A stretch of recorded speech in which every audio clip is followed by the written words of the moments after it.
Hello and welcome to Avenging Past 7. Today is day 74 of our free-to-play farming guide. And today is also the beginning of the next round, or the next week of GAC.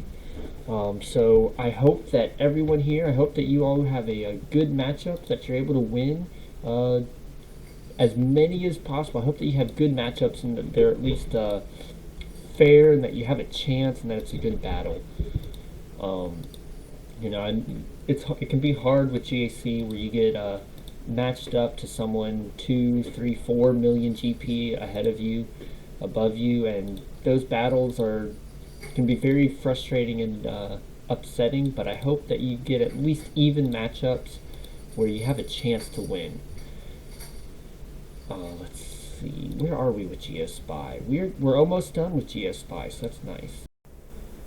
I need to start watching a new show again soon. Well, actually, one thing I can say is I believe it was this one. I finished Tier 3 on the crit damage mods. Let's see. I should be able to go through Tier 3 of this soon. I went through last night and was upgrading some of my characters, gearing them up, fixing some of their mods to make Geospy and Dark Trooper have a bit stronger of a punch to get me through some of those mod challenges, because I got frustrated only doing Tier 2. So I did a bit of those last night. But I need to start watching something new, or so, give me something good to talk about that I can be excited for. Unfortunately, I have not watched the newest Andor episode yet. It came out today, and so I will not be able to talk about it until, I guess, maybe Sunday's video. So that's a bit, unfortunate. I'm excited to see it, excited to see where they take the show for the finale. I believe that it has already been greenlit for Season 2, so I'm excited about that. And I did see a post last night that I did agree with about the show. And it was that the Andor series really should be called Spark of the Rebellion. Because Mon Mothma is really just carrying the show, and I do have to agree with that. Mon Mothma is, the lady playing her is doing a fantastic job, and I believe that they're honoring Mon Mothma's character more than Boba Fett, because we don't know that much about her. I mean, she was just a leader of the rebellion that showed up for a few minutes in Return of the Jedi, and that was it. They hired this same lady who's playing her in Andor to play Mon Mothma in Revenge of the Sith and have a few scenes in Revenge of the Sith with, I believe, Padme and Bail Organa, but those scenes ended up getting cut. And so, all we have to know about Mon Mothma is Return of the Jedi. And I believe a few scenes in Rebels, and a few episodes of Rebels.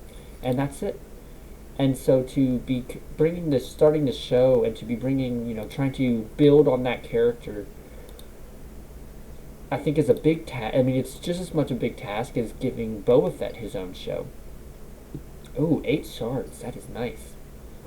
And I think they have done a fantastic job in showing her wanting to help, wanting to save other people from the Empire, knowing that the Empire is, the bad guys, but being stuck in that community of people that, if she does anything too obvious, she'll be found out and probably killed. Showing her love for her family, but how her family does not support her ideals, or her motivations in any way. And I think it's been a great show, and I've really enjoyed the 3 characters, almost 4 stories that we're getting in the show between Andor, Mon Mothma, the Imperial guy, I guess also the ISB, and with Luthen. I mean, we're getting some really great stories out of this. That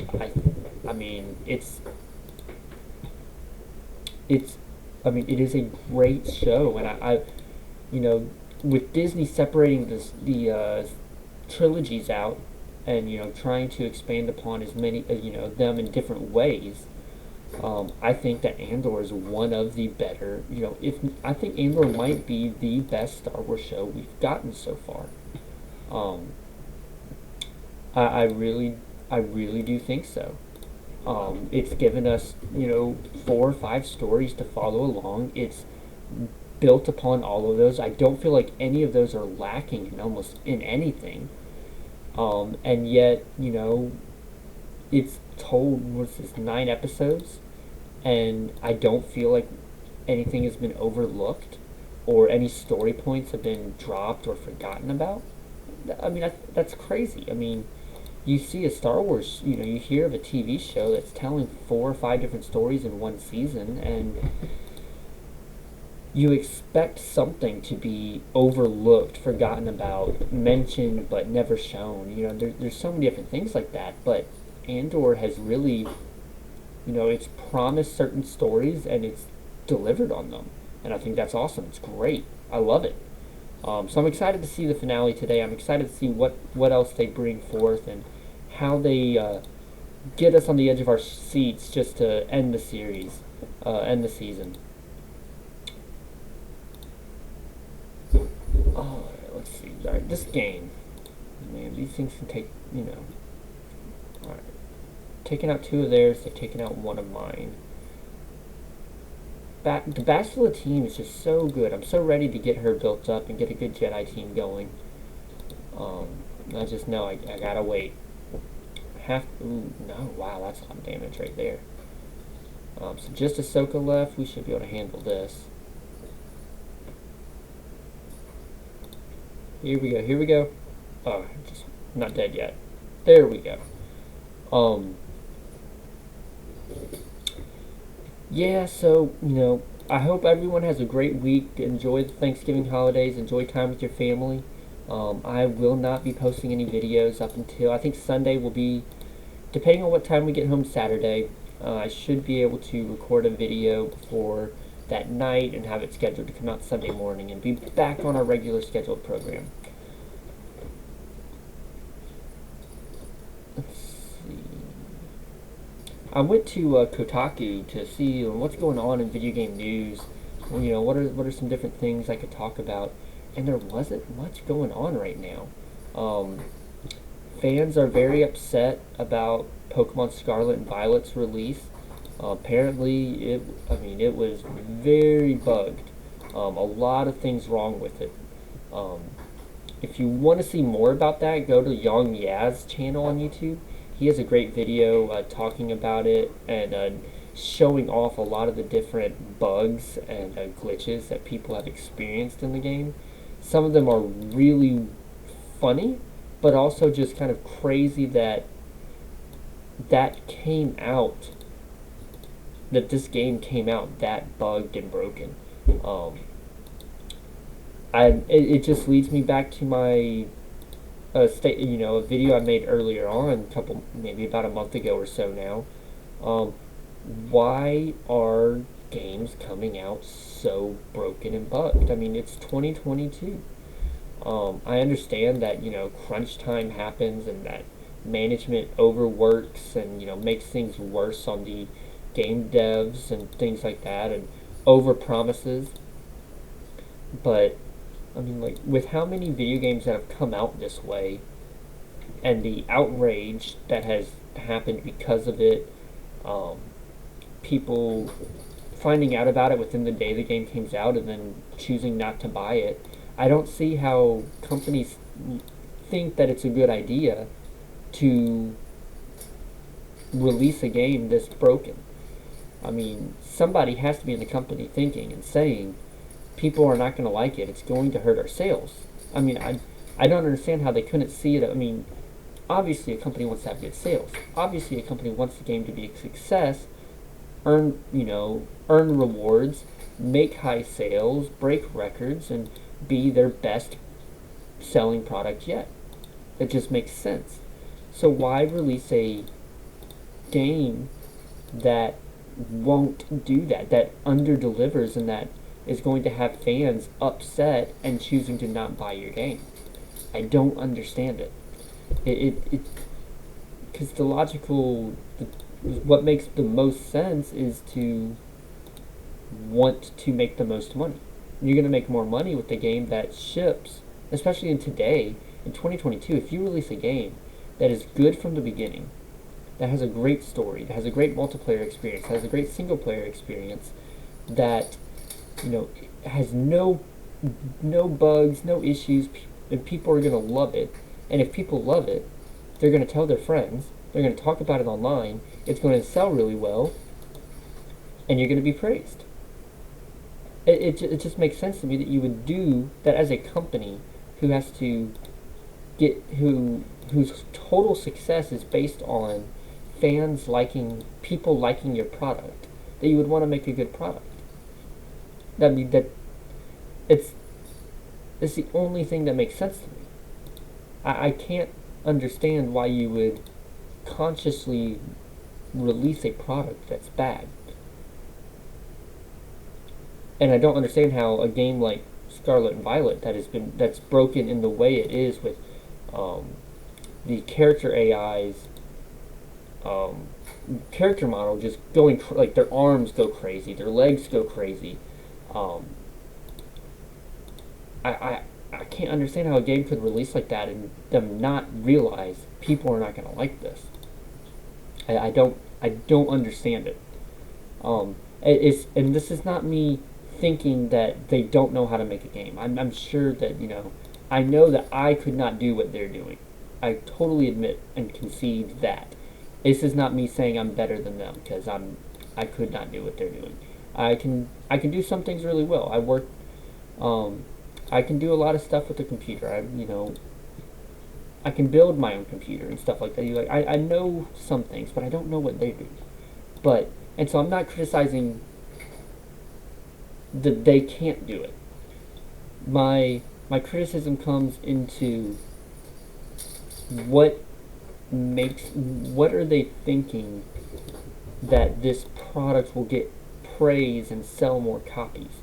How are they looking at this product that is broken, that doesn't work, that people are going to talk about online? What is this? What are they thinking when they look at it and then decide, yes, we can release that? I I mean, it's so confusing to me. So if you have any ideas on that, comment below. Let me know, because I need some answers on what is it in a game developer company that approves to release a game as bad as Cyberpunk 2077. I mean, Cyberpunk is another one of those where I didn't have too many issues with mine when I bought it. I had a couple bugs that were very frustrating, but I was able to reload the game and move on from that and not experience those again. But a lot of people had a lot of issues with it. And what is it? What is it that looks at that game? What mindset, what thought goes through the head that looks at that and says, yes, let's release that? I'm trying to think of another example that's not video games of that. I'm trying to think of one. Because I want to be able to equate it to something else. I mean, it's almost like a knife that is dull and can't cut anything, and that's what is put in stores, is a knife that can't cut anything.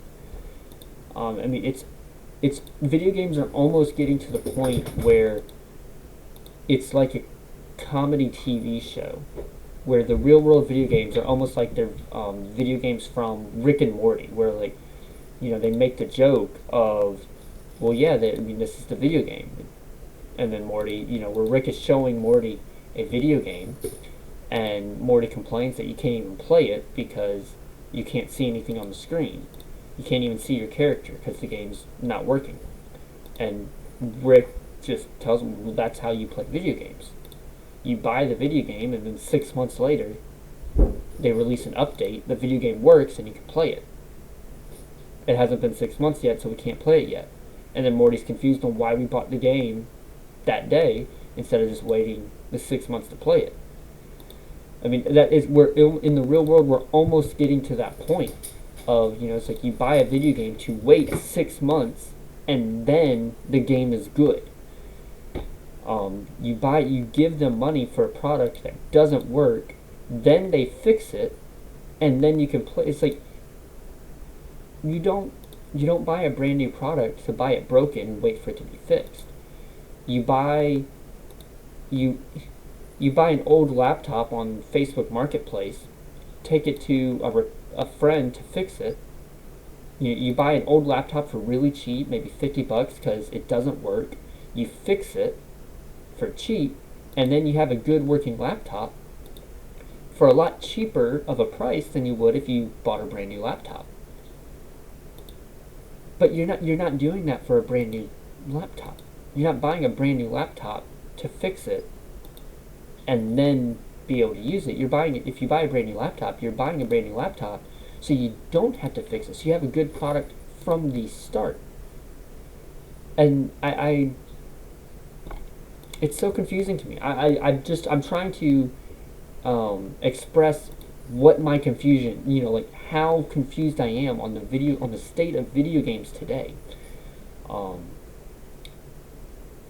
mean, like Halo Infinite, where we are now a year out of the game's release. The game has been released for an entire year, and Forge is only just now released. I think it's been 2 weeks now, maybe 3 weeks that Forge was released. It was only just now released. Halo 3 was released with Forge. Halo Reach was released with Forge from the beginning. And we had to wait an entire year for Forge to come out in Halo Infinite. And now looking at looking at what Forge looks like and how big, I'm going to back out of that, how expansive Forge is with how much you can do with it. I mean, it's an entire game engine, basically. I mean, it's almost like messing around with Unreal Engine 5. I understand why it took them so long to get it released, but why was it released a year later? Why not just delay the game a whole year?